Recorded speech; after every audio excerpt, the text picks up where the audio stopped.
What is up, everyone? Welcome to the No Life Digital Tech and Gaming Podcast. How are you all doing this fine evening? Today, not too much on the agenda. There's not much been going on. We've got some news stories to chat about. Sorry about last week. I was on a little vacation. I was over in Amsterdam smoking weed, eating brownies, and we saw some real Banksies, which was cool. But now we're back and talk about some gaming and some tech. There's not too much. Really, the only thing that I was excited about this week was Devil May Cry 5, which has been awesome. Have you guys been playing it? What's up, by the way? What's up, my dudes? What up? No, I have not played it yet. I'm actually thinking about replaying all of the Devil May Cries before I pick it up. Yeah, I was thinking about that, but like Devil May Cry 1 is so old. They all are. They all are. And apparently, from what I'm told, I can totally skip 2. It's not only is it not a good game, but the rest of the game's kind of just shit on it. Yeah. Like 3 was good. 3 was the 3 and 4 are worth playing. I really only remember playing Devil May Cry 1 because I played it like 7 times. I remember 3 entirely because I played the shit out of it on like PS2. It's a great series. Dante. And then, well, in this one, there's 3. You get to play as 3 of them. You get to play as what the fuck is his name? You can play as Dante, V, and then Nero. Yeah, Nairo. Yeah, cousin or was it? His like, yeah, I think it's like nephew or something. Yeah. Yeah, and I'm not too far in it, but it's like the like they knew what you want out of DMC, and then they just ramped it up. It's so much fun. It's all about just like stringing together combos and, you know, killing monsters as demons as cool as you can. And they really like, you know, it's all based around killing monsters as cool as you can. And that's what I really enjoy about it. But what's cool about it is that the story and like the way that the pacing is like perfect. It makes me like not want to play open world games. You know what I mean? Like, just playing so many open world games, you get so like, it's just too much, man. It's too slow. It takes too much time to get into them. This, you just hop right in, start thrashing away. You get a story to keep you going. The pacing is perfect on it. At least I think so, because I haven't played a game like this in a while. I mean, there's a place for both genres. Yeah. I like the Bayonetta games, like the action beat 'em ups. They're fun. Yeah. Yeah, it's just pure fun. It's like the Doom of action RPG style games, and I've been having a fucking blast with it. I do like the edgelord aesthetic of it too. Like, it actually does work really well. Always was that though.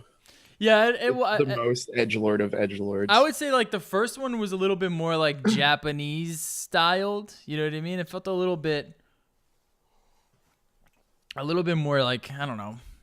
It felt a little bit more anime, where they started to get a little bit more edgelordy.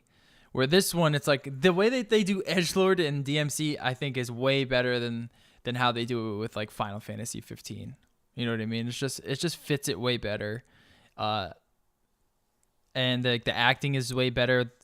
Capcom's facial animations are like awesome.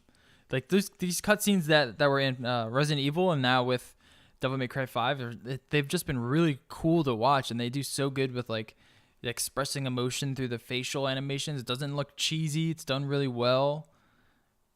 And I've just been like happy that Capcom is like finally back in action. You know, I feel like I haven't been on Team Capcom in a while. But these last 2 releases, I've been it started with RE7. It started with RE7, and then Mega Man 10, then RE2 Remake, and then DMC 5. I mean, they're doing really well. So who knows what the future for Capcom holds? Personally, I want to see some more Mega Man stuff, like an X9 or a Legends, like revive Legends 3. And then if they can get Marvel vs. Capcom to be a good game again. Yeah. Infinite was not it. Yeah, I'm trying to find out if they're making anything Wasn't new. the most recent one the one that like looked really weird? Apparently the gameplay was good, but it looked awful. Like all the models were just really bad. Is Monster Hunter a Capcom game? Monster Hunter is a Capcom game. That is correct. And they were killing it with that too. Yeah. But Monster Hunter has been one of those franchises that, like, I don't think there's been a quote unquote bad Monster Hunter game. True, but this was the first Monster Hunter I can think of that was like a global. It returned to PlayStation and PC. Yeah, well, that too. But it's just like the whole, it's been a while since we've had a Monster Hunter game that a lot of people actually played instead of just Monster Hunter fanboys. And it was also like critically acclaimed too. It wasn't just like that grinding sort of like, feed the consumer sort of game. Like this was like a really good take on it. They also did Neo. True. I mean, yeah.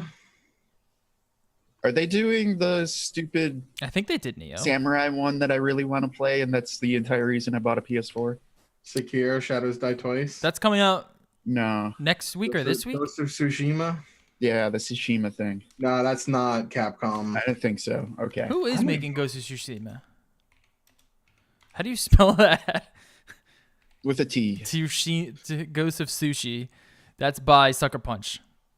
Oh, Sucker Punch is making that. Yeah. That's Okay. why people were kind of excited I remember we were about. watching the E3 for that and seeing Sucker Punch and then like seeing that and going, okay, Sucker Punch. Yeah. Yeah, that one you won't see for at least another 10 years. Yeah, Sekiro: Shadows Die Twice is Bandai Namco, since it's the same Dark Souls people. And the Neo was... Yeah, Neo was it was by Team Ninja, but I think Capcom is picking it up. Neo 2. Capcom is picking up Neo 2, if I'm not mistaken. Koei Tecmo was published by Koei Tecmo in Japan.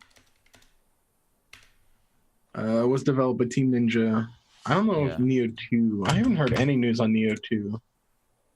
No, it's the same one. I don't know why. Oh, maybe there was something. I'm reading something else. No, it's not a Capcom game.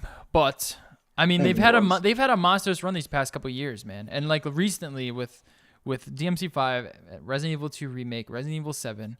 I mean, I've thoroughly enjoyed those games. Resident Evil 2 was so great, and I'm really liking Devil May Cry 5. I don't know if it's as good as Resident Evil 2, but that's okay. It's a different kind of game. And I'm trying to think of like a developer that's sort of like that had Capcom's sort of like legacy, kind of lost it for a little bit, and now is back up on the rise again. And I can't really think of any off the top of my head. It seems pretty unique. Like Capcom's been pretty much like front and center these past couple of years, which is nice to see.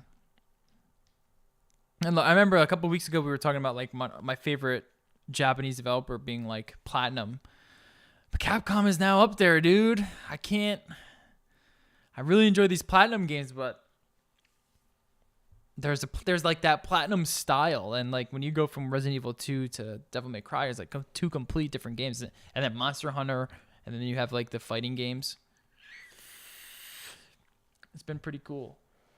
That's all I've been playing. I'm trying to look up for Capcom any upcoming releases after DMC5, and I the only thing couldn't I find can really any. find is the Resident Evil they're putting out the HD games on Switch, Dragon's Dogma, and then the Phoenix Wright Ace Attorney trilogy. So if they make a new Ace Attorney, that would be also dope. There's a forum here where people are asking, like, speculating on Capcom's 2020 releases. One is saying Onimusha 5 or an Onimusha reboot, which would be sick. I mean, they did just release it on the Switch, right? They just fucking dropped Onimusha on the Switch, I think. Yeah, I believe so. And then someone else is saying a new Dino Crisis, which would be... I mean, a lot of people after Resident Evil, like, you go back to those tank control PlayStation 1 games, RE series, and then you've got Fear Effect, which they tried bringing that back, didn't go so well. That wasn't Capcom, that was somebody else. That was someone else, but I still want them to bring it back properly. I don't know. I would love to see Fear Effect come back.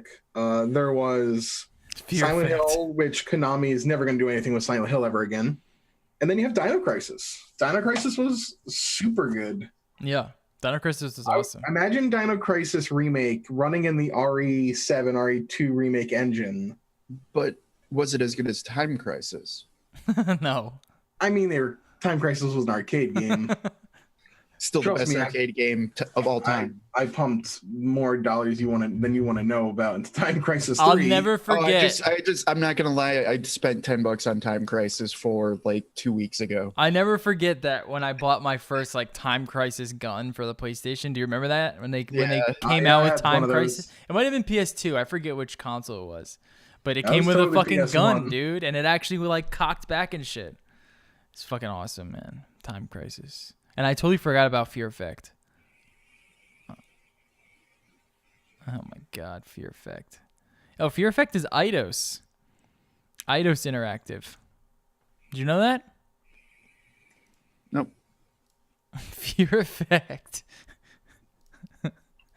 God damn, just looking at some of these old PlayStation covers is like nostalgia porn, man. You know what Capcom should totally bring back? Maximo Ghosts to Glory. Yes, dude. Give me a Maximo remake. Oh my god, that was like the old God, that was a PS2. That might have been a launch title. Dude, Maximo was fucking insane. It was like when you get hit, you would fucking get into your boxers, right? It's the Ghost and Goblins. Yeah, Ghost and Goblins. That's exactly what it is. And you know what? Revive that series, man. That's a great series. And revive it and put it on the Switch. That's totally a game you could totally do because the graphics, you don't need to be that great because it's cartoony. Just make it hard as shit. Give me a sword. Yeah. Make sure I can give me microtransactions where I can change my boxers. You know what I mean? We throwing out the old school games. Dude, let's watch a fucking video of Maximo real quick. Just because that game was actually really fun. All right, here we go. Look at this. This was gaming at its finest right here. Man. The title, I'm reading the Wikipedia on this game. Originally planned for Nintendo 64, but was delayed for several years, transferred to the Dreamcast, and then finally found its way to PS2. Maximo. I love how like some of these old games took like decades to produce. And then you go back and you look at them now and you're just like, what the fuck is this trash? And, you compare it to something like Red Dead, and it's just like, oh my god, how far have we come? Video games are so great. So I love this fucking industry. All right. Yeah, I just been playing DMC5. I've been playing a lot of Switch because I've been on my little vacation, playing a lot of Smash in the hotel. Still playing Apex. I haven't been playing Apex. I've been playing a lot of Smash. I know Doobie's been playing Apex. I've been playing a lot of Apex. Yeah. Yeah, I'm racking up that kill streak. Well, I finally switched back to keyboard from controller. You're playing a controller? Yeah, I was playing a controller. You're I don't have a wrist pad. I don't have a wrist pad, so my hands hurt. I can actually understand that. My only complaint that I liked playing on controller that I have to figure out more on PC is meleeing when you run out of ammo on a controller. I have it mapped to a button, so it's just easy to melee all the time. So I'm finally mapped it to one of my side buttons on my mouse, and hopefully that helps. Three punch. It's Counter-Strike, baby. Three punch? I know V-punch. It's also just trying to get there when you're in a high-tension moment. Yeah, I don't really melee too much in Apex, but... we like to drop on the hot zones and okay. Let's drop hot, baby. Balls on the wall, man. If you're not getting 3 or 4 kills and getting in and out, getting the best loot. Yeah, you definitely have to drop hot in Apex. Yeah, I'm glad you're learning to you really got to be aggressive in it. Yeah, you got to be aggressive, and it's all about getting kills, man. That's all that you just want that kill number to stay as high as possible. You let the other people like loot, like that's great, but then you're at a very big disadvantage. Yeah. When your enemy has the best armor, all the hot pips, all the, like upgraded equipment, and you think you can take him with a G7 Scout with nothing on it. Have fun with that. You're going to get wiped. You're going to get just run. It's not fun, but it's possible. It is possible. It's possible. Anything's possible with a Mozambique. A good old Mozambique. Yeah, but the Apex has been killing it. I've been playing a lot of Smash. I'm trying to get really good at Smash. I'm trying to find. I'm back to Inkling. Using the Inkling a lot, but I don't know if you find like I have my days. Like some days my Roy is on point and it's obliterating. Yeah. The other days my Roy is the worst Roy on the world. No, I 100% agree, because it's like I found like if I start to like feel like I'm not on point, I'll just like use someone else. I won't use my main just because I kind of want to like the way I've been playing is just trying to like get good with a lot of different players. I like the whole random things that they did at Summit. I think that's pretty cool, and I would love to like do like mini tournaments, like online tournaments. So I've been doing that. But yeah, you definitely have certain days where you're just not. I mean, some of these kids are so good, so you have to stay so sharp. And once you get older and your hand, you get fucking carpal tunnel in your wrist. It's hard to keep up. When I'm playing with Joy-Cons in a hotel Wi-Fi, you can get eaten alive. But I've been doing a lot of that, and Diablo. I played a lot of Diablos on the Switch as well, because that's always a good time. That's it, man. There hasn't been too much. And yeah. All right, let's get into news. You been playing anything, Jerry? Anything new? Path of Exile, new league. Depending on who you ask, it's great or it's trash. Well, we're asking you. It's got trash elements, but the main core idea I like. We'll see how things go and things get balanced. The game's getting more and more and more complex, which is both awesome, but like it's already fucking so complex. Yeah, but like it's getting to crazy now, because now lastly they added Syndicate, which is a whole new complex system to go over. Plus there was Delve before that, plus there was Incursion before that. Now there's this memory stuff. Like there's like, now instead of just being, you level up to max, you go to maps, you have fun, you try to kill the end game bosses. Now there's also like 6 other entire systems that could be their own game.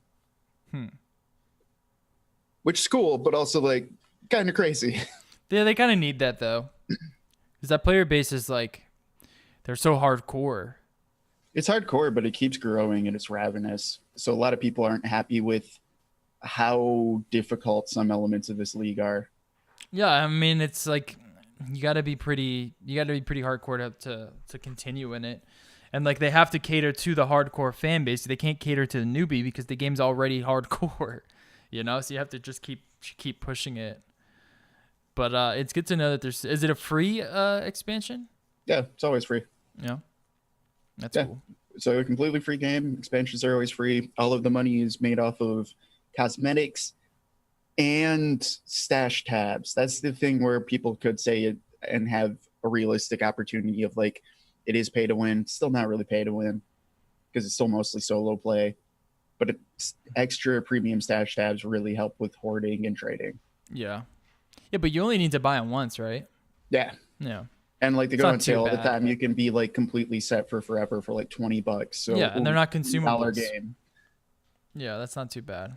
That I've played for 5 years now, and yeah, who knows how many hours. Is it still basically like runs, like having the best run, or have they changed to like more of a long-term player mechanic? Where you want to keep like one player for a long time.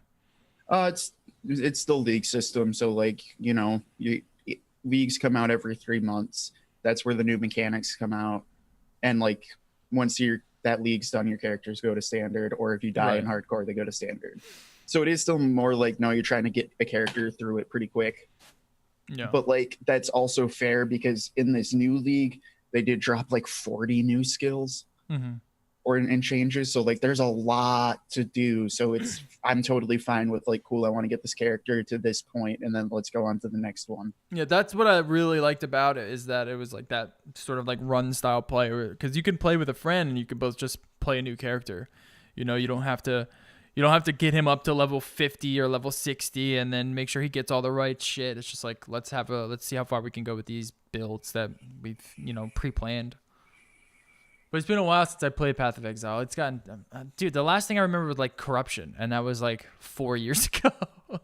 You know what I mean? Like it's gotten pretty crazy. I think it's called Corruption, right? Like with Val orbs and stuff like that. Yeah. Yeah, no, it's pretty crazy.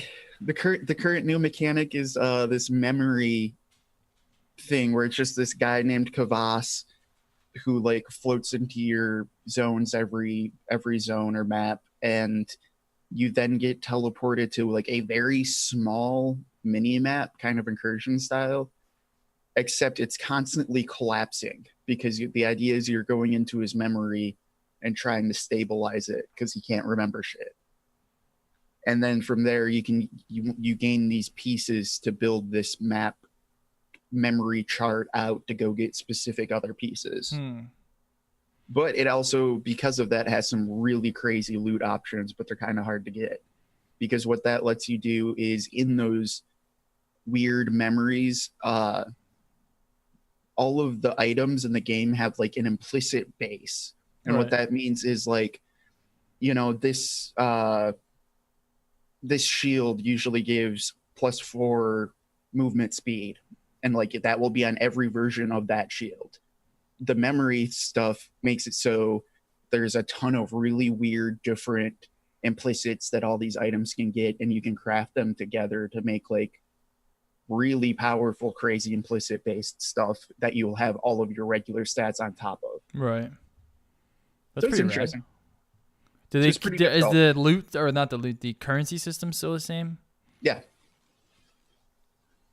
Just a lot more of it because there's a lot more players. Yeah. Is it still like chaos? Hordes or chaos or some shit?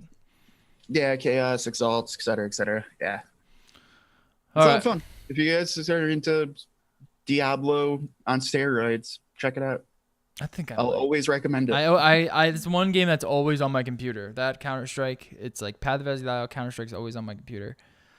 It's just, it takes a lot for me to like go through it, especially now that there's just so much. The skill tree, I remember it was big when it first came out, but it was like I understood it, but then it's just gotten so much crazier. All right, let's get into news. Here, do you want to see the skill tree? Yeah, I want to see the new skill tree. Okay, here's your skill tree. Now that's amazing. There's so much. That's awesome. That's cool though. That's actually. And then really cool. That's also why it's kind of run based, where it's like there's only so much you can do, and once you get addicted to this game, you want to do it all. So now you're just like making character after character after character of like, yeah, dude, I want to try this skill now, or do this or this. Yeah. All right, news. Music stops for Fortnite dancing lawsuits after Supreme Court ruling. There's been a massive new development in a never-ending legal struggle against Fortnite, and it's one that could be in Epic Games' favor. Several lawsuits have been forced to be put on hold after a new ruling from the U.S. Supreme Court. The court ruled that in order to sue for copyright infringement, the plaintiff must first register the work in question with the U.S. Copyright Office. As none had yet to do so, they were forced to temporarily drop their suits in order to comply with the ruling. Are they going to do it? I don't know. Does it make much financial sense to register your dance now, which takes a long time to go through that process? It takes money, plus then go back to sue for this. It just, I don't know if that's going to work. You know, they should have copyrighted the dances when they did them, I guess. This is what's gonna happen. You're gonna get a new rapper that's gonna fucking have a dance, and he's gonna copyright his dance as soon as he does it, as soon as his videos start to pick up steam, and then he's gonna start copyright striking every YouTube kid that's doing the choreography dances on like Instagram and YouTube. And then this is going to we're not gonna see the end of the dance copyright infringement issue. And yeah, it's interesting. It's sad to see it end. I want to see it keep going. I want to see how many more dances Epic can get sued by. So far, we have Alfonso Ribeiro was one of the 4 parties suing Epic, was denied a copyright. That doesn't bode well for the other 3 parties. Who was he? Alfonso Ribeiro. 2 mil. Oh, he's the Carlton. He's the one that did the Carlton. Backpack kid, orange shirt kid. All right, well, the Carlton is of a show, so that would make sense for him to be denied. The rapper 2 Milli, I think, might have a pretty strong case. Well, he pulled out anyway. Oh, he did? Ribeiro, Rapper 2 Millie, Backpack Kid, and Orange Shirt Kid all pulled their cases afterwards. Oh, I guess it's all over then. It's over.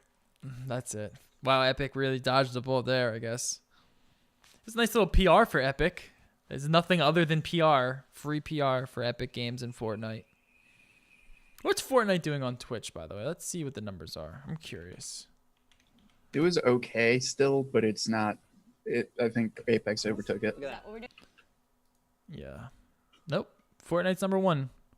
Apex is down to number 4. But I think also Shroud's part of that, because Shroud's not playing right now because Shroud got into a scooter accident. So there goes like he was hitting like over 100,000 to 200,000 on Apex.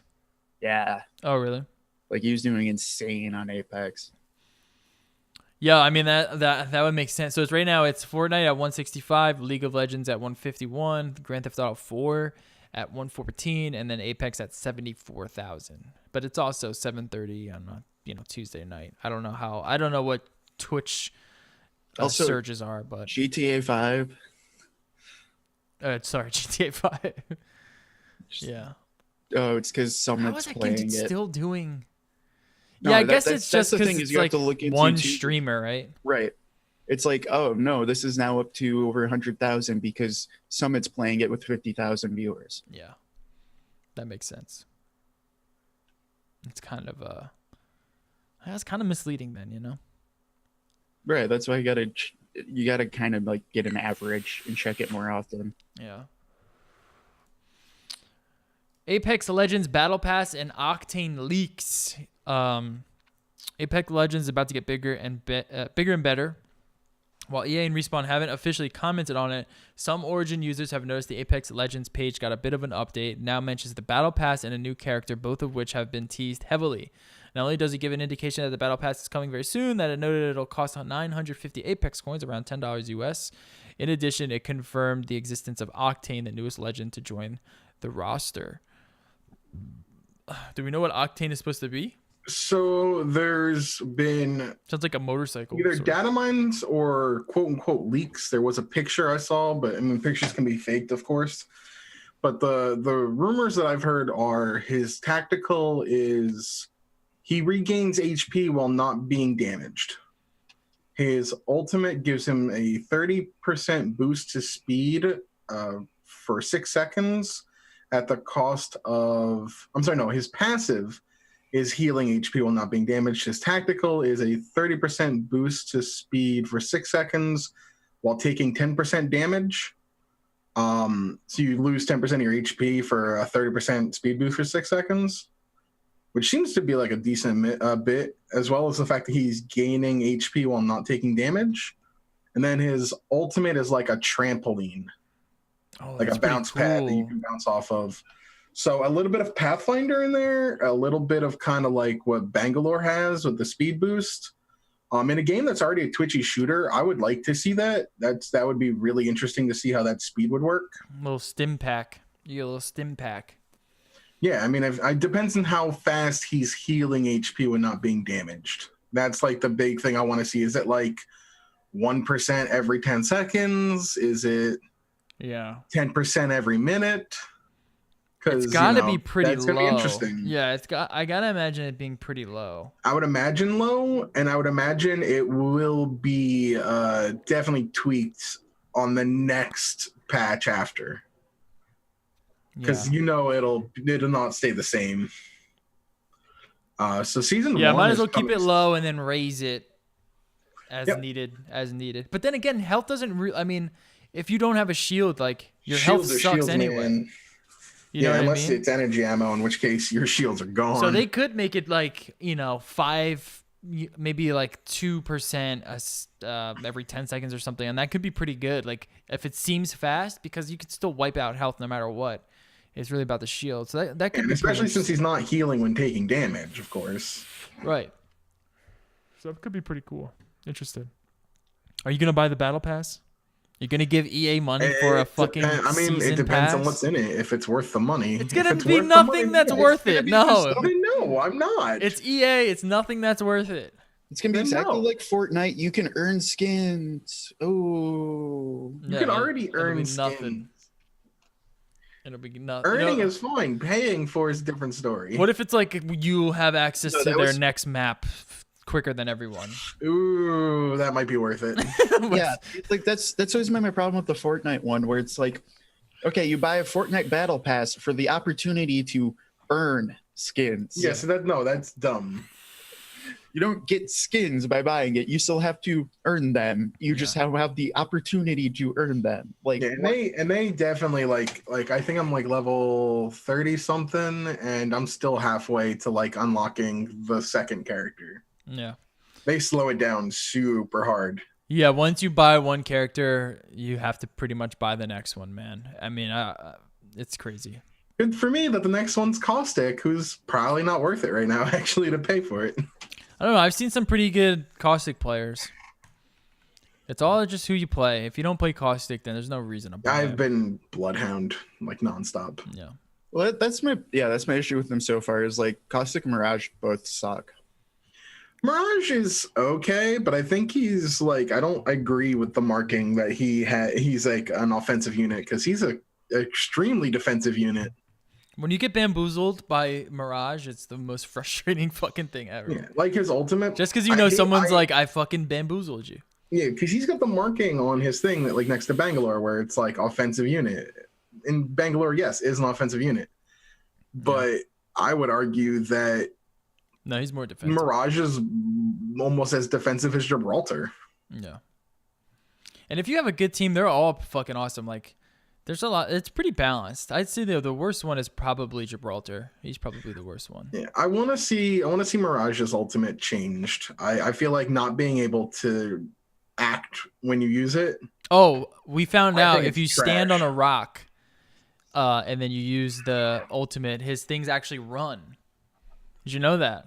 And that actually No. bamboozles the fuck out of you. You Yeah, have to but do stand on a you- rock. But do you get to act out of it? Oh, I don't You have think to so. wait No, you have for to it wait. That's the thing. That's what I hate. Yeah. It's super defensive, but it would be such a great offensive ultimate. Just if make they him let- run. If they just made him run normally, then it would be pretty cool. You know, having 10 bamboozled dudes running around. Or have Yeah. like some sort of AI where they run towards something, but Yeah, I think he has one of the worst ultimates in the game. yeah. All right. We could talk Caustic about can Apex be for okay. years. I was gonna say Caustic can be okay if people know how to use them and people on your team know how to use them. But like, Yeah, he's a good team player. but But at he the has to be same good. time, the game is so balanced towards aggressive play styles. It's like, I don't give a shit. You're gonna leave a trap somewhere within 30 seconds. We're not even gonna be in that area. Yeah, it's only good towards like end game once that circle's kind of closed in, and then you have like a good team. Like it takes a lot. If you're playing randoms and you're a Caustic player, and you're barely making it to the end game, then you know you might have some troubles. Just play like Wraith or Bangalore or something if they're not chosen. I've been playing a lot of Lifeline. I like Lifeline a lot. Her fast heal Lifeline's is good. so strong. Lifeline is very good, and so is Wraith and Bangalore. Yeah, I'd say Bloodhound those are has the uses. best. Bloodhound's great with the team. All right, Nintendo's mobile partner complains that Nintendo doesn't want to take too much revenue from customers. Of course, their partners are gonna complain. Nintendo's like, we don't want to make any more money. Because they don't want to be scummy. Yeah. And you know what the funny thing is? When this news came out, I heard a lot of people going like on social media, pretty much saying, "Good for you, Nintendo." Like this gave Nintendo good PR. Oh yeah, for sure. And the company that said it, everyone's looking at them like, "You guys suck. You're the Yeah. problem." Says here, since 2015, Nintendo has had revenue sharing agreements for smartphone games that it creates with partners like DNA Co. In some cases, players can spend hundreds or even thousands of dollars trying to win special items. Fearing such behavior will damage Nintendo's brand image, the company has asked its partners to adjust the game so the users won't spend too much. According to people familiar with Nintendo's strategy, cyber agent officials say Nintendo asked the game maker to adjust the game to avoid excessive spending by users. Nintendo is not interested in making a large amount of revenue from a single smartphone game, one cyber agent official said. If we managed the game alone, we would have made a lot more. And like, it sucks because mobile development has skewed in that way. Like, I'm huge on mobile gaming. I really want it to take off because it's essentially a Switch in your pocket. Everyone has a fucking Switch in their pocket, but it's not being utilized as such because now all mobile games are branded as like pay to win, you know, these like time gated fucking games, and it's so fucking frustrating. It's so hard to find like a just pay once and then you have a good game. There's very, very little on mobile for that. When in reality, it could be a Switch. It could have been the Nintendo Switch if they would have just taken it a little different of a step. And I'm still surprised, like all their money at $60 games that never go on sale. Yeah, the Switch makes shitloads of money. They don't even need to fucking worry about this. It will damage their brand if they were to do like a, I mean, like Dragalia, I think the name of it is. Like, I was having a really good time with that game, but they really time gate it, and like there's just a point where it's just like you have to start spending money if you really want to play it, and it's the most frustrating fucking thing because it could be a good game. I'm not gonna sit around and wait for these time gates. It's just that's stupid to me. And I'm not gonna pay for it either. No. But also, people do pay for it, which is sad to me. It's really sad that people will spend thousands of dollars on like farm dude. It's not the guy who drops in $5 once in a while. It's the person that drops $1,000 a week. Yeah. Or like, or even like, like the person that'll drop like $60 every month or something. You know, they're like those. Granted, whales. I have a terrible problem when it comes to crane games. Yeah, you're a crane game addict. See that. The Japanese like Toriba, like the crane game, like mobile, where you actually play a real Japanese crane. Yeah, I've won 5 different Pokemon like plushes off of there. I have a problem. I dropped like $150 in the last 6 months. No, stop it. But I argue if I've dropped 150 and I've won 5 things, those things retail for like 40 to 50 a piece, depending where you get them. It's all artificially. I'm saving money, and I'm totally lying to myself. Yeah, definitely. But hey, if it helps you sleep, man. Octopath Traveler prequel coming to mobile devices. Square Enix is, after we just talked about this, about them not wanting to do fucking stuff like this. It's interesting that like they wouldn't make this just another like, hey, we're making another Switch Octopath game, which apparently they are. But to make a prequel for I mean, I guess it gets the brand out there for people who don't own a Switch, and maybe this will convince them to get the game if they ever get a Switch. I don't know. Yeah, I mean, it seems kind of weird. I mean, it's not a heavily, processing intensive game, so it'll run like I'd be pretty interested in it. And it's not like this is Square's first foray into mobile. You see how many mobile titles they have for Final Fantasy. I hope they're not like that. I hope they're not like this. They got Record Keeper. They've got something that starts with a D. I don't remember what the hell it's called. They've got I feel like they got 4 different Final Fantasy mobile titles, and they all play the exact same. Yeah. And I really hope that they don't do it. Just give me a fucking game on mobile. God damn it. Give me a normal game. The only person that'll ever give you a normal game on mobile is if you want to play a $10 Mario auto run. I know. And I already have it. God damn, I already beat it. I just spent the money and fucking beat Mario. Capcom buy Dragon's Dogma, and they might consider bringing Devil May Cry 5 to Nintendo Switch. What? What is this headline? I know. For me, it's like. And I did buy Dragon's Dogma. It's way too dated. It just seems like a weird statement to make. Like they've said it before. It's like, we'll see how the sales of this game go if we port anything else. But this almost sounds like a hostage situation. By this I know. Maybe we'll bring DMC5 over. Granted, it'll run like shit. What the fuck is... All right, Dragon's Dogma is fun, but it's so dated. It's just a dated game. The acting is terrible, like the story's garbage, but it is a fun, good RPG.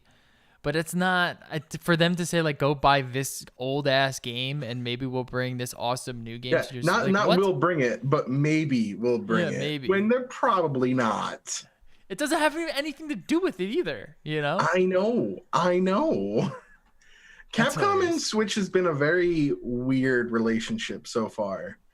And I say it like Monster Hunter left. Oh, but wait. essentially left Nintendo. They're telling Nintendo to buy Dragon's Dogma. It's already on there. Or they want Nintendo to be like the main like publisher for it. Hold on. Let me see this. Capcom is known to say if a certain title sells well on Nintendo Switch, they could. The latest comment is that if Nintendo Switch owners purchased, okay, they want people to buy. Okay, that's what I thought. Let's say what they want. Nintendo. Yeah, that's weird. Yeah. I mean, I'm just saying. So like when the Switch got announced, one of the things about the gigabyte, like the RAM, a lot of it was because Capcom asked for the larger RAM sizes for Nintendo to make content for their system. They're like, we need you to have more RAM. Because I think the original was 3, and they were kind of the ones pushing for 4 gigabytes of RAM in the Switch. Okay. Which makes sense. I mean, I get the money-saving aspect of 3, but, 4 is a good round number. But still, that was Capcom trying to push them. And Capcom really hasn't put much on the Switch yet. Yeah. They put Dragon's Dogma on there. Exactly. Like, they've done a bunch of old stuff, like Street Fighter 30th Collection, which was also on other consoles. But they ported Street Fighter 5 over? They could totally do that. It's Street Fighter 5. It's not a very intense game. No. And maybe optimize the game too. That's also a thing. Like a lot of these Switch games, they're super well optimized. The way that, even the way that Diablo runs, it runs pretty well on the Switch. And I can understand development time is a thing. These games sometimes enter development before they knew that the Switch was a thing, before they could get their hands on dev kits, or they got their hands on dev kits kind of well after they were already developing and go, well, we can't really put this on here. Yeah. But we're starting to hit 2 years. We just hit 2 years of the Switch. Games coming out within the next year to 2 years. I don't know what the excuse is. Yeah. Because they should dev kits for at least 3 years. They should dedicate some more resources to Switch. Like I said, I'm hoping that rumor about Nintendo reviving a dead series is Mega Man Legends 3, because that would be a huge hit for Capcom and Nintendo. Yeah. All right, and then finally, and for gaming, we don't have much for tech. We got two more. Oh, 2 more? There's one I added in the Discord. Oh, okay, let me see it. That literally just got announced an hour and a half ago. All right, we'll talk about this one first. Master Chief Collection coming to PC, and it's coming to Steam. Microsoft. I would have thought Microsoft Store exclusive. Right, but I'm kind of happy because it going to Steam it actually has a chance of people playing it. Oh yeah, and it's also coming with Halo Reach. Yeah. So the Halo Reach multiplayer will be free, but you'll have to pay for the campaign and the firefight modes. You'll have to pay for those, or if you have Game Pass, they're included. Another reason why Game Pass is really freaking good. I think Phil Spencer is. I think his idea is that we need some really good PR. We need people to be excited about Xbox. We need people to be excited about Microsoft games. That way, when it's time for us to reveal our next system, we're back in the discussion in gaming, because they've really lost their way the last few years. The Switch has just really put a hit on gaming in general, and it's just been quiet on Xbox and Sony, but Sony's just has the games like Spider-Man. I was gonna say, this hasn't been hit Sony. Sony's got the games. Yeah, they have the games, but it's just been for Xbox, it's been so quiet and just dreary and kind of depressing. But all this news that we've been talking about Xbox and what Phil Spencer's got planned and this whole Game Pass thing, it's they're back in discussion a little bit. They realize how large that the PC gaming market is becoming. Yeah, because we're in an age now where we're already halfway there. Pretty large, and they already own the operating system in which people play PC games. Right. Because no offense to Apple, but nobody's playing these games on Apple. No. There's a reason why they're called PC games. and they realize the money is in the software. Yeah. That's why they're investing so much into software. And it doesn't hurt them to put this game on Steam. It really doesn't hurt them in any way. Steam gets what? Like they're some whatever percentage of their cut. Yeah. They're fine with it because they're still making money off of something. And who knows? They might even have some sort of like special. It's not even a straight port either. Like it's being made for PC. Which that also has me excited because the OG Halo 1.5 weirdness that was the PC version was amazing. Yeah, I loved it. I had that. Like drop the graphics to like 720, and it's just like. I still have the poster that came with it. So good because it was like it had its own original cool maps that were better than the console version. It had the field rod cannon, right? It had, but no, it had some. Like it had some of the Halo 2 weapons. It had the best Halo 1 weapons. You had the best of both worlds, basically. With better maps. The pistol. Yeah. Yeah, you still had OG pistol with you had OG pistol while being able to ride in one of the ships. The Banshees? The Banshees, yeah. Yeah. It was Halo 1 with Banshees and field cannons and a better map. And Halo Reach apparently is not an upscale. It is being made with 4K in mind for PC. So, and like, I didn't play a ton of Halo Reach multiplayer. I did play a good amount of it. Halo 3 was my go-to multiplayer experience. But I did enjoy the Reach experience, and I am picking this up day one. Yeah, I've never played Halo Reach. Halo Reach's multiplayer adds a lot of stuff in terms of like power-ups. Whereas you had certain things in like Halo 3, but like Halo 4, you had different things you could pick up that gave you like a jetpack almost. Yeah. Or it gave you like a bubble shield you could throw down. Dude, Halo's multiplayer is so strong though. Like I had so much fun playing Halo's multiplayer. El Dorito, you were kind to us while we needed you, but we'll see you later. We got Halo on PC officially. Yeah. All right, cool. And then now finally, Sonic. Sonic. Do you see these pictures? Yes. It's horrifying. It's horrifying. I love how this YouTube is like trying to justify it. No, these are leaked renders, not final. It's the sign of the direction they're going, and I hope that they delay this movie or something because this is bad. This is very. Whereas Pokemon realistic, like look how creepy this fucking thing is. It's terrifying. Yeah, like I don't know why they couldn't have just done. He's wearing Nikes though. A cutesy Sonic. I don't know why they had to go for this like weird realistic one. Yeah, he's like a fucking teenager. Like for Pokemon, it made sense and it works. He's like a 20-year-old fucking Sonic. They screwed up the shoes. Even the shoes are wrong. He's got Nikes, dude. Like, and the creator of Sonic came out and was like, I don't like this. I don't know what this is. I don't know what this is. I don't like this at all. God, it's like they made Sonic Mania, and everyone was like, "Man, Sonic might actually be back." And then Sega was just like, "Hey, hold our beer." Oh my god, they find a way to fuck this character up so many times. I love this like movie screenshot too. It's so freaky looking. So bad. Yeah. Just go watch Captain Marvel and forget this exists. I liked Captain Marvel. I thought it was an entertaining movie. Did you guys both see it? Fantastic movie, but it was I got into it online, of course.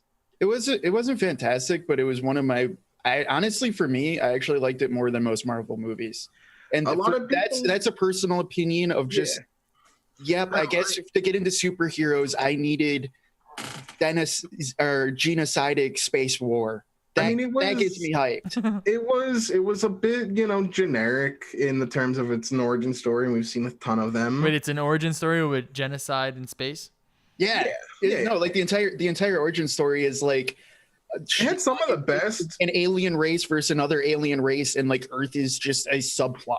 Let's just say like that got me way more interested than like Samuel L. Jackson though is like Samuel L. Jackson.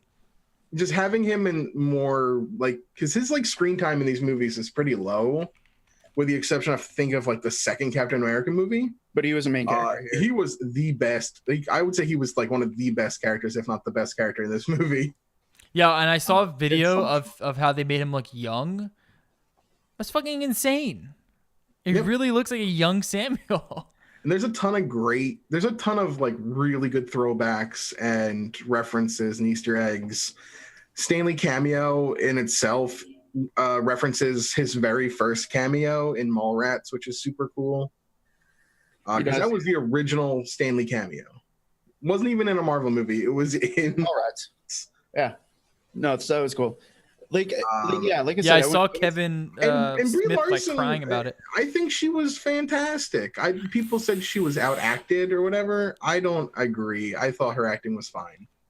Yeah, she's also I think gorgeous. It was the writing of the character that was maybe a little weird, but it made sense why it was weird. It's a conflicted character with amnesia, and you see why the character goes back and forth between being super serious and super silly.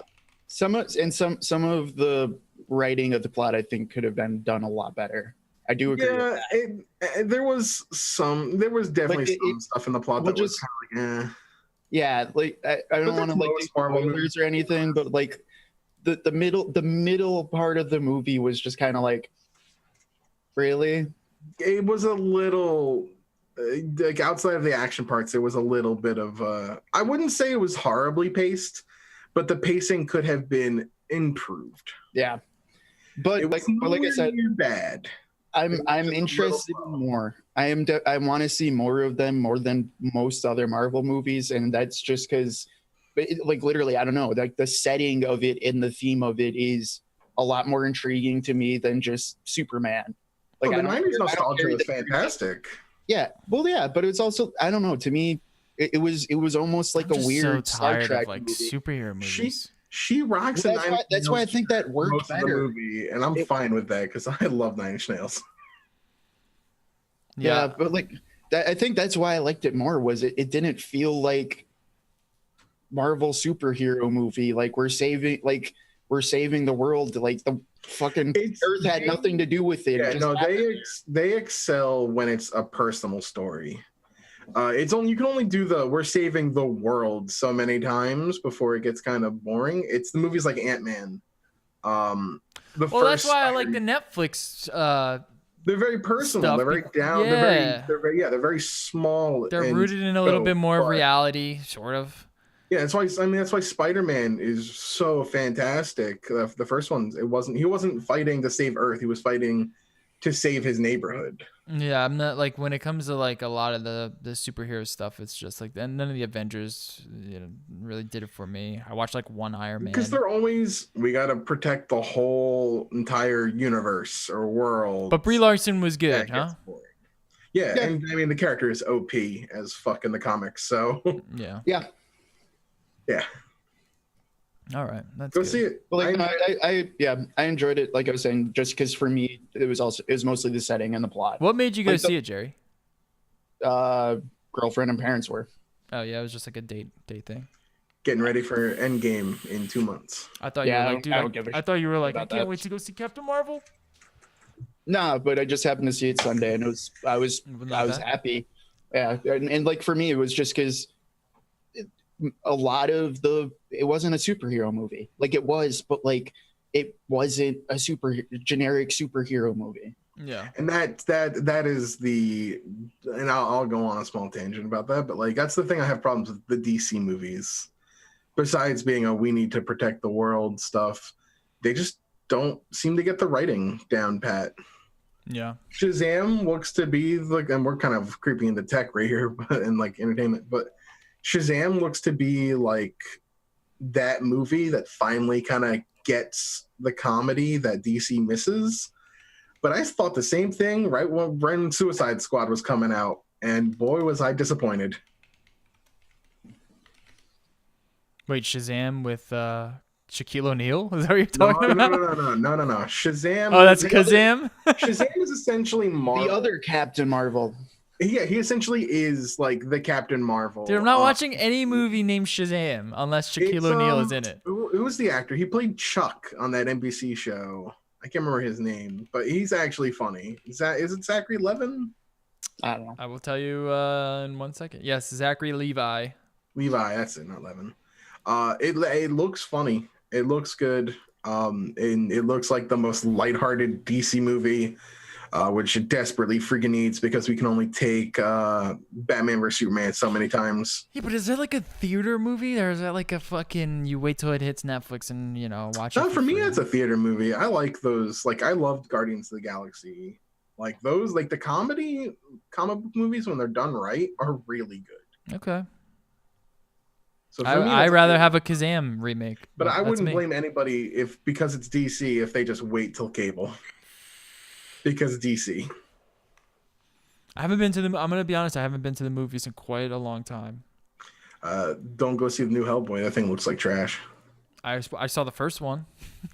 Go see the Pokemon movie. No. I'm totally gonna see that. I know you will.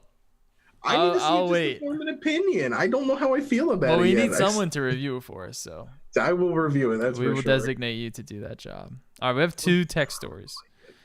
Elizabeth Warren wants to rip apart the big tech companies, and I want to know you guys' opinions on this. I don't like it. There you go. I don't like it either. I mean, like, I get it. And I think that is a conversation to have at some point, but at the same time, that doesn't mean I like it.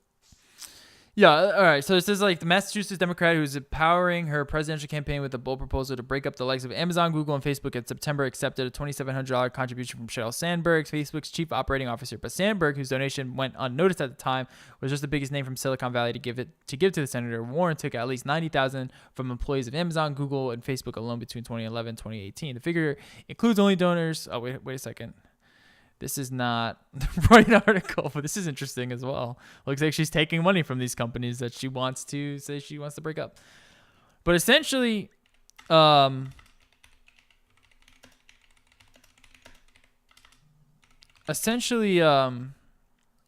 want to see the specifics of her plan. I think she had an article on the Verge. I think there was a Verge article on it that had like questions with her.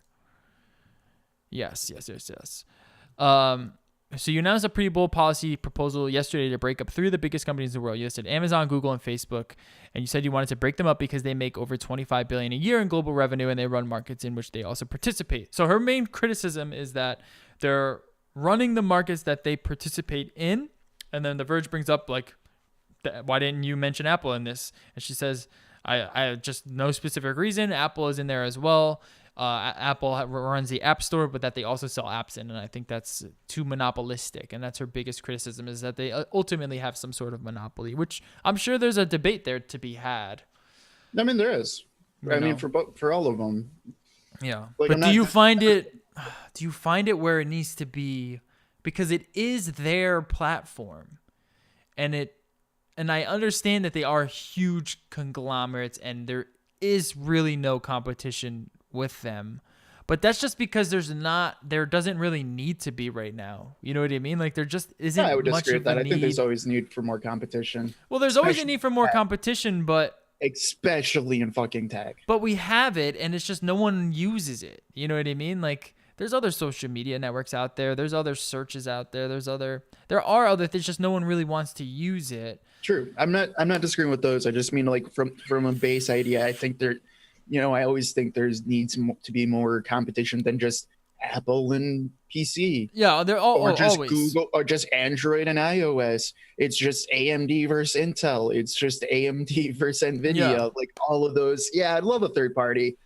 Yeah, I don't think we disagree there. I think that's pretty consistent, but I'm curious as why breaking them up would help also. You know what I mean? Like the biggest thing I can think of is more dealing with data side, but I don't think that's where she's trying to come from. No. The other side where I can see too, though, is the way we do walled garden platforms now, because that has become a thing in the EU, for example, of like you can't give away a free Android, but then say you can only use Google Play Store, like things like that. Like, so I can see where some of these, the Play Store and the iOS Store and things like that might get more scrutiny than the actual products they're doing. Mm-hmm.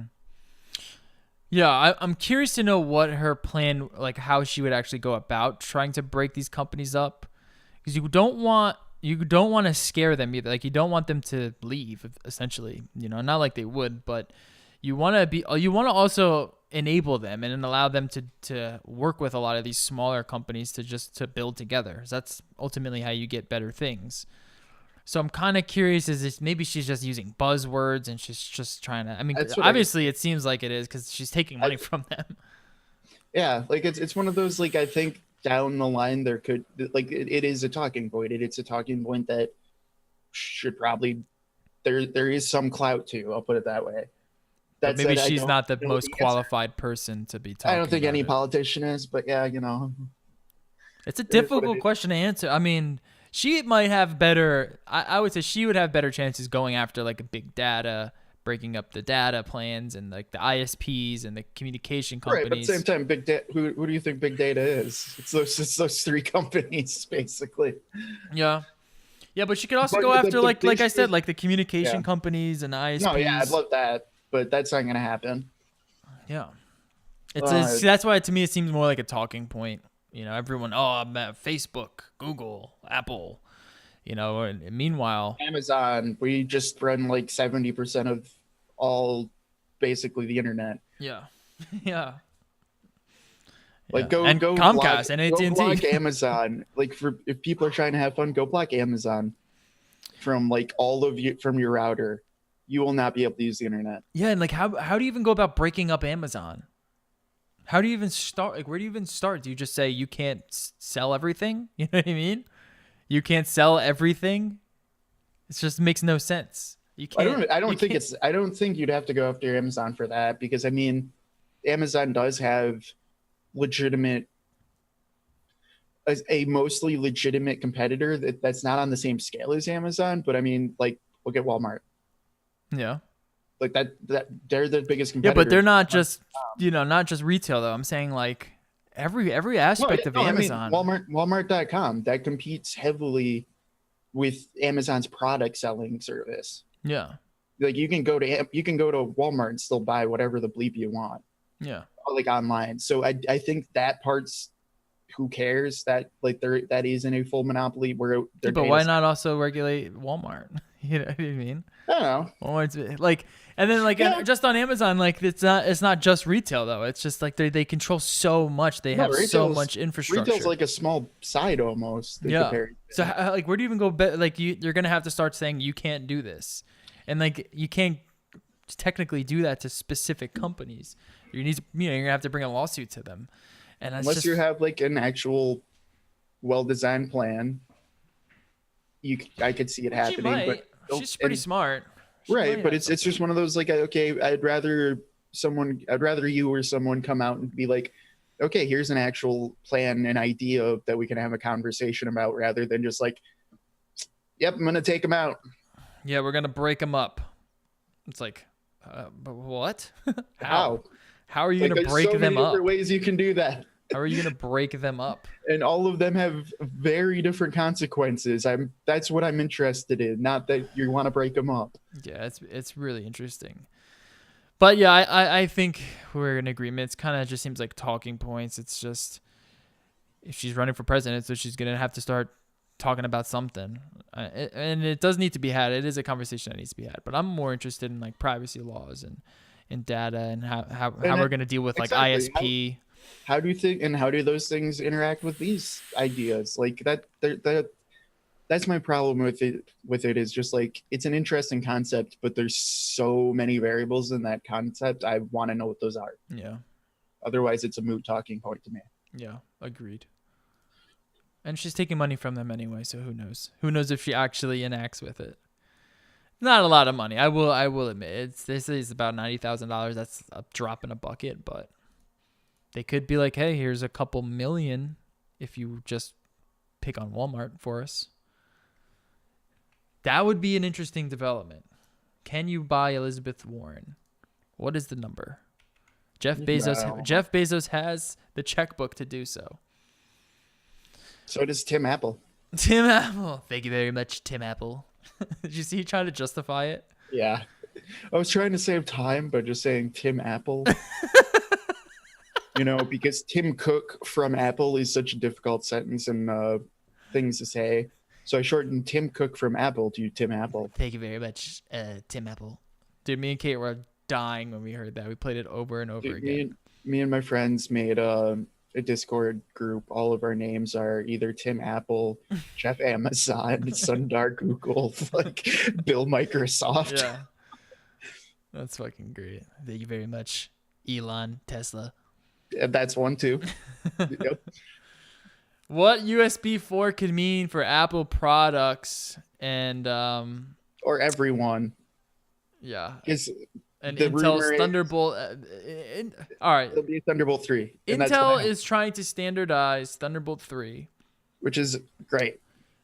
and the USB promoter group, which announces specifications for USB protocols, has came out and announced a bunch of mumbo jumbo trash, confusing everyone even further. So essentially, what we're hoping that in the future we all just have one sort of standardized protocol that everyone sort of follows, like how we have with USB 2.0, I guess, is the last time we've had that, because USB 3.0 has been sort of a wild west as well. All right, so we were talking about it before the show. So where's that graph that I had? It's an interesting. All right, so here are industry specifications. So essentially, Thunderbolt 3 would combine USB 2.0, USB 3.0, USB 4, PCIe, and DisplayPort. It would also allow USB power delivery and use the USB Type-C connector. That would be the Thunderbolt 3. I mean, if it's Thunderbolt 3, standard. 40 gigs, I'm happy. Yeah, that's what it seems like it's doing. And then they're giving that to USB Promoter Group to standardize USB 4. And I would love that, because that's always been my biggest problem with Thunderbolt, is that it is an Intel standard. Because it's a great, fantastic standard, but you can only use it with Intel. Yeah, I didn't know that. That going to everywhere would be awesome. I didn't know that until a little bit ago. Yeah, no, it's not an Apple thing. It's not a Dell thing or like anything like that. It's literally Intel. That's why you can't. It's motherboard complicit, right? Right. Like that's why you can't go get a Ryzen laptop with Thunderbolt. Yeah. Or like if Apple switches to ARM, can't have an ARM thing with Thunderbolt. So what they would do is to kind of get around it, they would release USB 3.1 Gen 2, which is the closest spec to USB or to Thunderbolt 3. Which is very similar, actually, but it's 10 gigs versus 40 gigs. Yeah, it's a little less speeds, and that's about it. I think, and it also doesn't carry display, I don't think. Yeah, Thunderbolt 3 does. No, I'm saying no, Gen 2. I'm pretty sure Gen 2 does. I'm pretty sure like the only difference was that it does. Really? I'm almost positive, yeah. But yeah. What is it? USB 3.2 Gen 2? Oh my God! Now there's USB 3.2 Gen 2x2. Yeah, it's getting bad. No, USB can transfer display signal. That's why you have all those like USB to DP adapters and crap like that. But bumping it up to 40 gigs, obviously that's a lot easier to just plug into a dock and have your home base set up to everything, and like being able to plug in an SSD no problem, along with everything else just plugged into one cable, which is the dream. Yeah, it is great to have. I mean, my office is set up that way, where you just one cable to the MacBook, and then all of my stuff works. Yeah, that's what I'm gonna do with my next office when I move here. I'm finally gonna jump on that bandwagon because I'm tired of. I just want it now. I have everything else. It's time to get that. 1 second. I think USB. Oh God, this is so fucking confusing. It's hard to find even like information on it.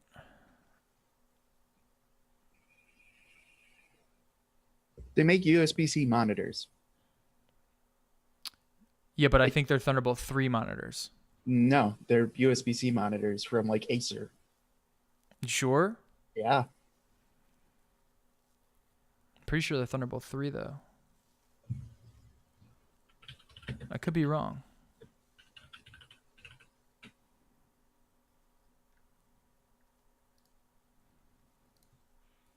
Acer K277HU blah blah blah 27-inch IPS 1440 USB 3.1 Type C port.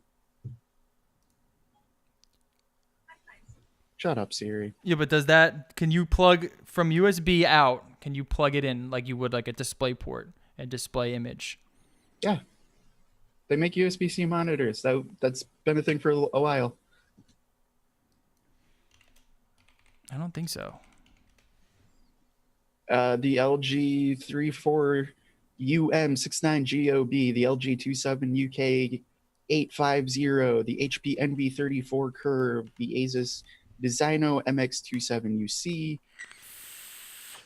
Best for portability is the AOC, and that's what I remember. And that doesn't even use a power cord. It literally just uses a USB-C cable. Yeah, but I think it's Thunderbolt 3. I think that's the protocol. No. Then it would say you plug in Thunderbolt. They use the same connector though. Right, but it's USB-C, Wayne. Thunderbolt 3 is USB-C as well. Right, but that doesn't. Oh my God. Yes, but you can do all of this on USB-C. Okay. Are you sure? Yes. All This right. has been like a thing for a couple of years. This has been a thing since before Thunderbolt 3. I didn't know. I thought Thunderbolt 3 was the only one that had power or display through. No, how do you think your Switch works? Yeah, that's a good point. It's a good point. I had no idea. That's all the Switch dock is. Interesting. The thing that surprises me is there's actually a lot more now.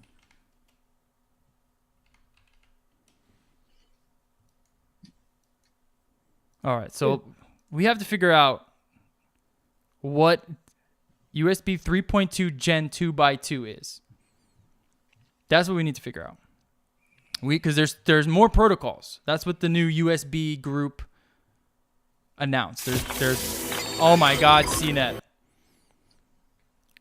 So we have, oh my God, listen to this. There's USB 3.2 Gen 1, 3.2 Gen 2, 3.2 Gen 2x2. Yeah, and everyone's flipping their shit about 2.2 because it's just why. 2x2 is now 20 gigabits, where Gen 2 is only 10 gigabits. So then you have, and then Thunderbolt 3 is 40 gigabits. So when Intel standardizes Thunderbolt 3 and they give it to, so then what's USB 4? That's my question. That would be. What is the difference between USB 4 and then Thunderbolt 3? What I'm hoping nothing, honestly. So then why name it even differently? better. Because that's the way the USB standardizations would work. If it's a USB standardized thing, it has to be USB. Oh, well, I guess that makes sense. Yeah. I guess calling it Thunderbolt would be more confusing than just calling it USB. Yeah. There's no reason to name it Thunderbolt. So I'm assuming Thunderbolt, with it being an Intel proprietary technology, was released after 3.1 Gen 2. By 2. No, it was released before 3x2. I know. 2x2 is released now, which is still less than. So now we have USB 3.2 Gen 2x2. I could have sworn I saw USB 3.2 Gen 4x4. I'm not kidding. I could have sworn I seen that. I would expect that to be a thing at some point too, and hopefully they'll just call it USB 4. It's 40 gigs. Just keep it stupid simple. God. Yeah. Oh, thank God they're fucking standardizing it. Because then it's also okay. So USB 3 right now. Because when you look for a laptop and it says it has USB 3, you don't know what that means. Right. You don't know if it's 3, which is 5 gigs. You don't know if it's a Type A port or a Type C port. Right. Like, yeah, just make it all USB-C ports, Thunderbolt 3, or aka USB 4. Let's just do that. Yeah. That's everything. USB 4. Let me know if it's USB 4 or USB 3 or 2. Like just USB that's it. 3.2 Gen 2 X2. And don't make it where it's like this is a USB fucking 3.2 port, but it's not a USB 4 port. It doesn't have USB. Like, just go to fucking USB 4. You know what I mean? Because I guarantee you, we're gonna see that. We're gonna see him try to like the 3x2x2 is cheaper, and we already have a USB 4 port on this side, so let's put a USB 3.2x2 on this side to save some money. They will entirely. Oh, God, too much. Mm-hmm. It's too much. And that'll be even harder at that point because then you don't, at least nowadays you can usually tell if it's a Type C versus or a standard Type A port. Because usually the Type A's are just the slower ones. Yeah. But then when they start all becoming Type C, then you're just going to sit there like, what? So I have to remember the left side of my laptop is a 4 and the right side is a 1.3.3 and 1.3.2.2.2. Oh, and then there's still a Type A USB 2 port on it because for some reason we can never let that die. I know. Also, no, they'll just make it USB 3. Also, from what I'm reading here, it's saying USB 4 might even be speculated to be announced 2020, and would boast data transfer speeds of 100 gigabits per second. Now that would be sexy. I mean, that's a lot. Sexy. What do we even like? What? How do you even max out 40 gigs per second? So I guess one eGPU you could do. Right. That's easy to populate. Use a eGPU to a monitor with an SSD attached, and it's also providing power. I'm pretty sure you get close. Yeah. That'll probably max it out. Because that's what I'm more interested. Like how far can I like really stretch that one fucking port? Yeah, and but if you have 100, that would be pretty sick of just being able to plug your laptop into a dock that has an eGPU to a monitor with like 3 extra hard drives attached to it. Yeah. And like a couple SSDs. Like, hell yeah, let's go, dude. I'm all in. And then you can still take your laptop to the coffee shop just without all the good fun stuff. Well, speaking of which, you were talking about getting a $2,000 MacBook Air. Dude, I'm thinking about it when I move because I want to go to the office setup of. You want to dock it in. Exactly. What I'm really thinking is I want to leave my main setup here and a different room than my office room. Have my office with just one large single monitor that's focused to work, and then be able to take that on the go. Yeah. I do want to join that lifestyle next, I think. And I'm thinking But why not MacBook Pro 13? I kind of want an Air more than a Pro. Why though? That's the question. Money. It's cheaper. It's the cheapest way I can get 16 gigs and a good size hard drive. Well, how much is it? Which matters to me more than the slight processor bump. Is it that much more? Is it that much cheaper though? I don't think it's that much cheaper. I don't remember the prices. For students, at least, I could get 16 gigs and a half terabyte hard drive for like 17 or less. For just the lower i5, and then the MacBook Pro was over $2,000. And like I kind of like the Air better, even though it is weaker. Yeah, I mean, you're not doing like you don't really need like the best like P3 display. Yeah, no, the Retina display is perfectly fine.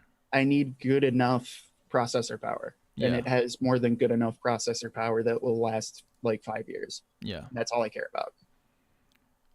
Yeah, I didn't realize it was that much more money. So if we take the, I don't know, base model's obviously a lot closer, but when you start upgrading them, that they start getting kind of majorly different price scaling. Well, if you get the base dual core 7th gen i5, and then you get the 16 with the 512, you can get the 13 MacBook Pro for $1,900. and I don't know whatever discount on top of that, where the MacBook Air with those specs would be $1,800. So you're saving $100 there, but as soon as you kind of clock in the i7, then it's $2,200. So no, it's a little bit of a, you're basically paying the extra $100 in my opinion for the display. It's a little bit better of a display, and maybe cooling because it does have a fan in it. But then again, you're not really going to be needing that much cooling because the Air is a little slimmer. It's not. They're so similar. You know, they're very similar. It's just like one yeah, but is a little bit of a check them out compromise. in a store, they're not as similar. Yeah, the feel of the Air is nicer. It does The feel feel of the nicer. Air felt nicer to me, and the big difference is the for the baseline MacBook Pro, And this is an 8th gen i5 in the Air. exactly, versus the 7th gen. It's slower clocked, but it is an 8th gen. So I have to do a lot more research. Yeah. Because to get the quad core, you have to really step up and get a touch bar, which is what is the most annoying part of me. I don't want a fucking touch bar, but I want the quad core. Yeah. So it's something I'm going to keep thinking about, or I might still just keep waiting and seeing what happens next. Oh yeah, forgot there's a quad core 13-inch. There's a quad core 13-inch, but it has the touch bar. It has the touch bar, which, you know, it is what it is. You barely even notice it. You don't really use it. But to do that, it would be 22. 22, and then I would get like a whopping $80 off of it. Yeah, it's a few hundred more. So all right, so yeah, I could see I would comparing be those more willing to go buy than actually the baseline MacBook Yeah, Pro. and that's a tougher Upgrade. decision because you are saving a few $100. But that's an actual difference in processor speed to me. Yeah. Oh, that's a big difference. And you're getting that display, and like I said, the display's nicer. That's tough. I say go with either Or of them. You just can't go wait wrong till- with either of them. Or I just wait till there's this rumored 16-inch. But I don't want to. Do you want the big boy? I don't want the big boy. What I have discovered though, and I don't You know might want the why. big boy. I don't know why. Okay, every 15-inch that I've ever tried has a much better keyboard. Oh, really? Yeah, the new ones, and it's mostly the space bar. The space bar is so much fucking better on the 15-inch than the 13 inches. You know Of all the what, ones Mike? I've tried. Because Kate has a 13-inch of the non-touch bar Pros, of the newer version non-touch bar Pros, and you're right. Like my laptop feels better. Just the keyboard does feel better, and it's an older. It's around the same age, I guess, but it does feel better. Like it just feels the space bar is more even.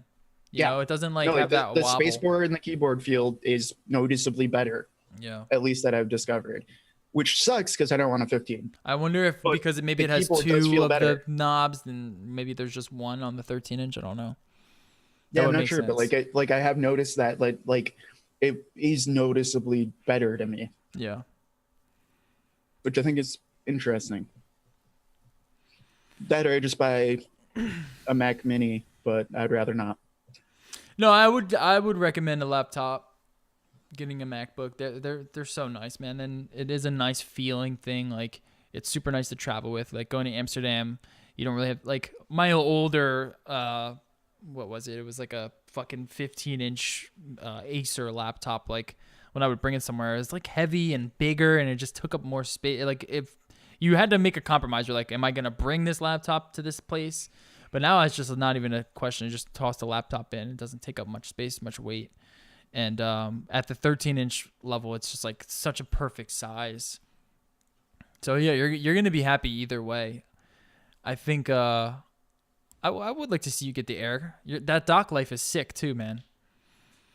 That dock life is sick. It's sick. Being able to just pop in one cable, boom. That said, to My me mics also, are all plugged in. the Monitors. biggest thing though is the Air had the worst feeling keyboard Did it? to me, but like that was because the 15 had the better.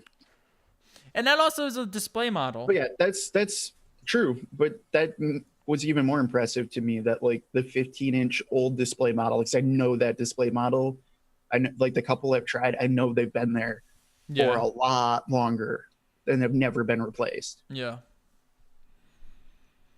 Yeah, maybe I don't know. Maybe there is a difference. I would love to see if like iFixit can like do like a tear down thing. Maybe there is some sort of difference, like a stabilizing bar that's in there or something. Because I kind of notice it now that you say that. It's not much of a difference, but it is a little bit noticeable. It's not much. I mean, at least to me, it's noticeable. But then I think you'll probably notice it now that I mention it. Yeah. Just because we're keyboard snobs. Yeah. And I like typing on my laptop more than I like typing on Cape's laptop. You know, it's not the best keyboard by any means either way. I mean, how sick would it be if like Apple came also out with a related to that, 16-inch? I bought a bunch of Hakus. Oh, you did? Yeah. Oh my God, just dropping dough, dude. So we'll see how those go. I'm probably not going to buy a laptop till after we move. This isn't going to be a soon purchase, but this is I'm definitely. When is that, by the way? Summer. So maybe we'll hear It'll more probably about. be like a fall thing. So that's also why we'll see what happens with the MacBook in the fall. Yeah, you should get updates around like spring, like late spring. That's usually when they update. At least they say updates. Plus, we'll hear about like the Apple Display and maybe a new Mac Pro and all that other fun stuff at WWDC.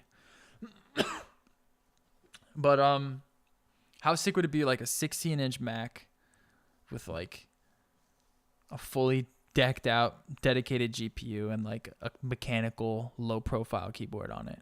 I love it. With like every fucking port on there. If they had a good keyboard, they'll never do it. And that's the sad truth. Oh, it'd be so dope. Because then I would definitely consider. They had the best keyboard and they butchered it. Yeah, those older fucking 2015 models. Yep, this is the best laptop keyboard, hands down, no questions asked.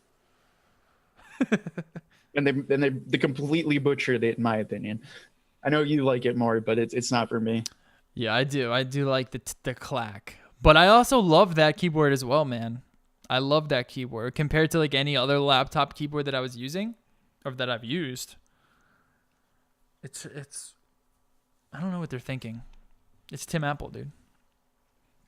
Thank you very much, Tim Apple. It is Tim Apple.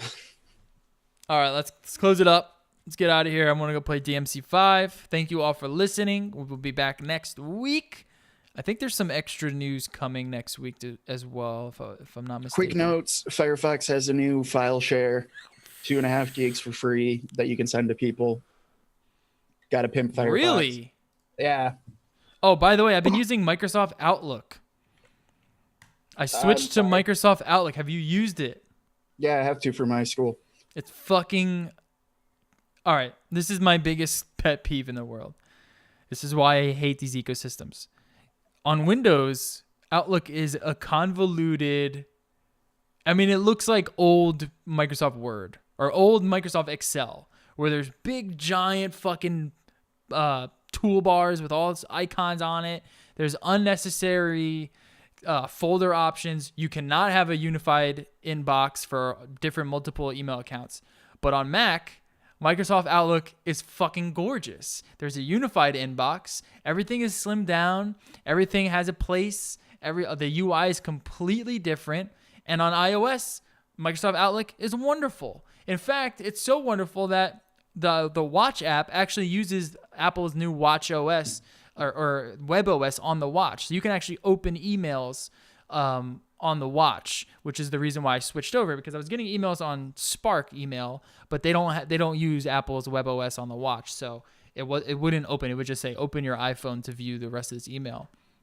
So I was like, fuck that. I need to check my emails on my watch because I'm cool. And then I checked out Microsoft Outlook and I was just like, why is it so much better on Mac than it is on Windows? It makes no sense. Fix it, please. Outlook is great. It's got all sorts of fucking goodies in it. But I mean, when you get it on Windows, it's just a goddamn mess. I'm happy that it works great for Mac, but I don't know what the fuck's going on with the Windows side of it. Maybe because it's legacy and like, I guess like corporate, they don't want it to change too much because it feels very like 2012.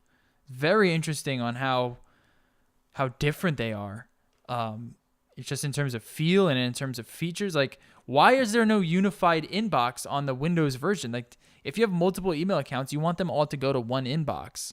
You don't want to have to check different multiple inboxes. And then, but on Mac they have, I don't know. It's super confusing. But I've been using Outlook as my email provider. I've used like 10 in the last fucking year. And I've been enjoying it. Is it better than Spark was? Kind of, just because the PC integration is there. Spark's not for PC. But I don't know. It's pretty good. And it's free. So that's not too bad either. But yeah, that's it. I think that's it. All right. I got to check out this file share thing. I'll catch you guys next week. Check out our website, nolife.digital, and our YouTube channel. We're almost at 500 subs, baby. Get us there. Sub us. Share us with your friends. Follow us on Twitter. And hit us up on our website. Peace.